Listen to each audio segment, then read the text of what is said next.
Karthi Deepa serial மே 2 இன்னைக்கான எபிசோடுக்கான review தாங்க இந்த வீடியோவில் நம்ம இன்னைக்கு பார்க்க போகிறோம். எபிசோடை ஸ்டார்ட் பண்ணுறதுக்கு முன்னாடி இந்த வீடியோவை மறக்காமல் லைக் பண்ணிக்கோங்க. உங்களுடைய ஒவ்வொரு லைக்ஸும் அடுத்த வீடியோ போடுறதுக்கு எங்களுக்கு கொஞ்சம் இன்ட்ரெஸ்டிங்காகவும் மோட்டிவேஷனாகவும் இருக்கும்.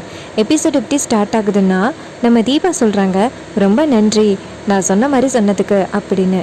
இது கேட்டதோட பூசாரி சொல்கிறாரு, இங்கே பாருமா, ஒரு நல்ல விஷயத்துக்காக தான் நீ இந்த விஷயத்தை என்கிட்ட சொன்ன, அதனால தான் நான் இப்படி பண்ணேன் அப்படின்னு. அதுக்கு நம்ம தீபா சொல்கிறாங்க, இருந்தாலும் நீங்கள் இவ்வளோ பெரிய பொய் சொல்லியிருக்கீங்களா அப்படின்னு. அப்போ ஐஸ்வர்யா கேட்குறாங்க, தீபா இங்கே என்ன நடக்குது, என்ன சொல்கிற நீ பூசாரிக்கிட்ட அப்படின்னு.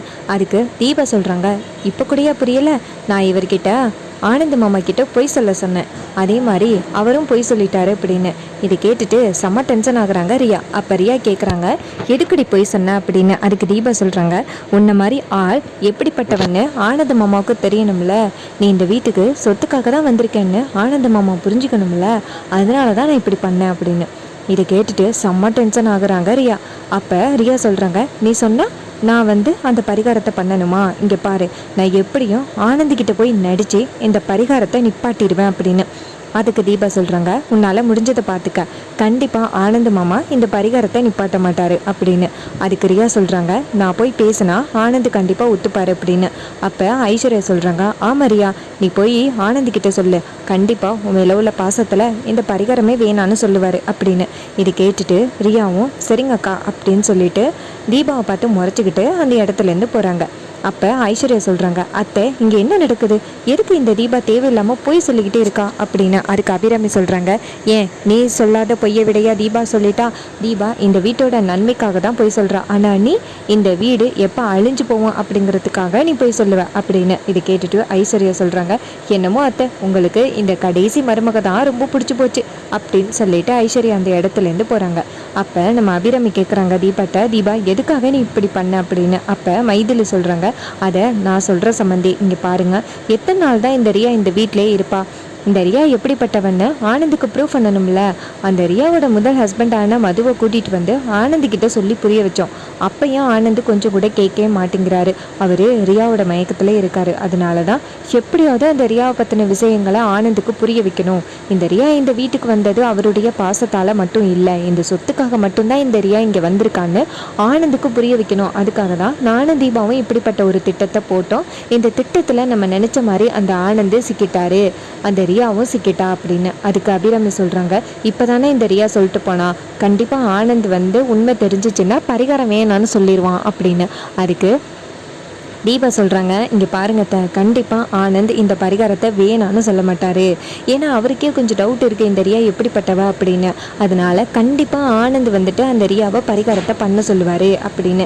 இது கேட்டுட்டு அபிராமியும், ஏதோ சொல்கிறேன் நானும் நம்புகிறேன், ஆனால் இந்த ரியா இந்த வீட்டை விட்டு போனால் மட்டும் போதும் அப்படின்னு சொல்ல. அதுக்கு தீபா சொல்கிறாங்க, அத்தை நீங்கள் எதுக்கும் கவலைப்படாதீங்க, இந்த பிரச்சனையை நான் பார்த்துக்கிறேன் அப்படின்னு தீபா சொல்கிறாங்க. அதுக்கப்புறம் ரியா என்ன பண்ணுறாங்கன்னா, நேராக ஆனந்திக்கிட்ட போயிட்டு, இங்கே பாருங்கள் ஆனந்த், அந்த பூசாரி ஜாதகக்காரரு அப்படின்னு சொல்லிட்டு யாரோ ஒருத்தவங்களை அந்த தீபா வீட்டுக்கு வர வச்சுருந்தால, அவன் அப்படியே நடிக்கிறவன் அப்படின்னு. அதுக்கு ஆனந்த் கேட்குறாரு, எப்படி ரியா சொல்கிற அப்படின்னு. அதுக்கு ரியா சொல்கிறாங்க, ஆமாம் ஆனந்த், அந்த தீபா என்ன திரும்ப சொன்னால், அந்த ஜாதகக்காரரை பார்த்து நான் சொன்ன மாதிரி சொன்னதுக்கு ரொம்ப நன்றி அப்படின்னு சொன்னான், அப்போ என்னை இவளுக்கு டெஸ்ட் பண்ணுறாளுங்க அப்படின்னு. அதுக்கு ஆனந்த் சொல்கிறாரு, ஆமாம் உன்னைய டெஸ்ட் பண்ணுறாங்கன்னு தான் நினைக்கிறேன், அந்த டெஸ்ட்டில் நீ பாஸ் ஆகு அப்படின்னு. அதுக்கு ரியா கேட்குறாங்க, என்ன ஆனந்த் சொல்கிறீங்க அப்படின்னு.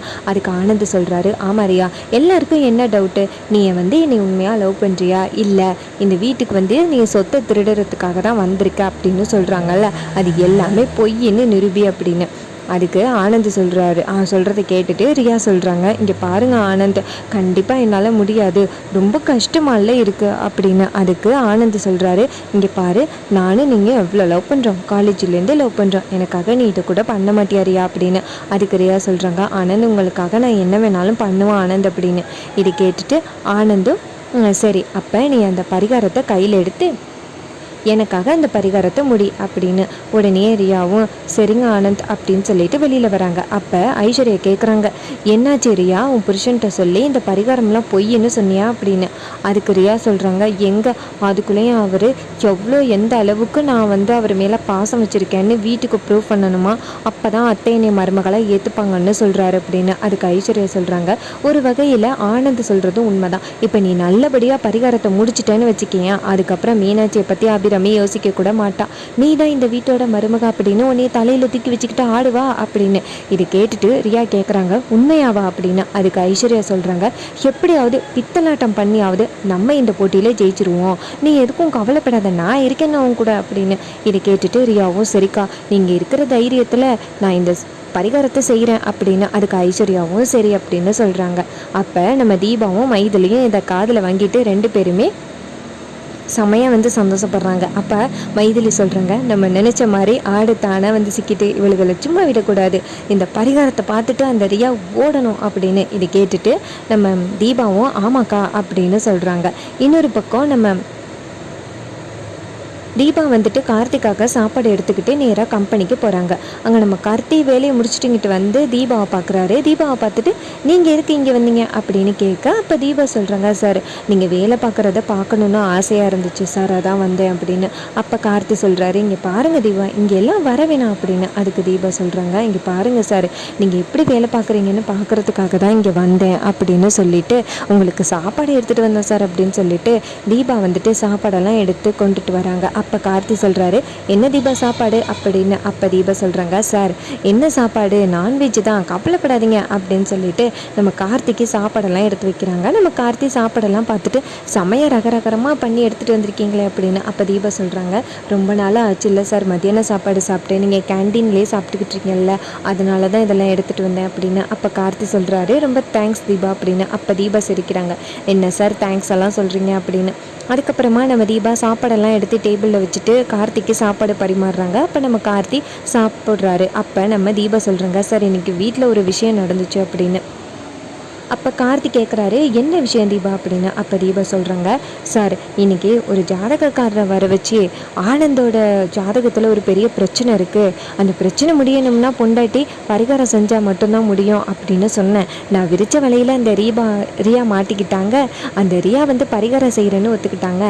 கண்டிப்பாக நடக்க போகிற கூத்தில் அந்த ரியா தலையை பிச்சுக்கிட்டு ஓட போகிறா அப்படின்னு. இதை கேட்டுட்டு கார்த்தி சொல்கிறாரு, நீ நினைக்கிற மாதிரி கண்டிப்பாக ரியா சாதாரண ஆள் கிடையாது, இருந்தாலும் ஒரு முயற்சி பண்ணியிருக்கீங்க, வெற்றியோட வாங்க அப்படின்னு. இது கேட்டுட்டு தீபாவும், சரி சார் இன்னைக்கு ஈவினிங் போல் நம்ம எல்லாருமே கோயிலுக்கு போகிறோம் அப்படின்னு சொல்ல கார்த்தியும் சரி தீபா அப்படின்னு சொல்கிறாங்க. இன்னொரு பக்கம் நம்ம ரியா கொஞ்சம் பயத்தில் இருக்காங்க, எப்படி இந்த பரிகாரத்தை செய்ய போகிறோம் அப்படின்னு. அதுக்கு ஐஸ்வர்யா சொல்கிறாங்க, கவலைப்படாத ரியா, நான் இருக்கும் பொழுது உனக்கு என்ன பிரச்சனை, நம்ம ஏதாவது ஒரு பித்தலாட்டம் பண்ணி கண்டிப்பாக இந்த போட்டியிலே ஜெயிச்சிடலாம் அப்படின்னு ஐஸ்வர்யா சொல்கிறாங்க. ரொம்பவே இன்ட்ரெஸ்டிங்காக எபிசோடை கொண்டு போகிறாங்க. இதே மாதிரி இன்னுமே அப்டேட்ஸ் வேணும்னா இந்த சேனலை சப்ஸ்கிரைப் பண்ணிக்கோங்க. இது வரைக்கும் இந்த வீடியோவை பார்த்த உங்கள் எல்லாருக்குமே ரொம்ப நன்றி.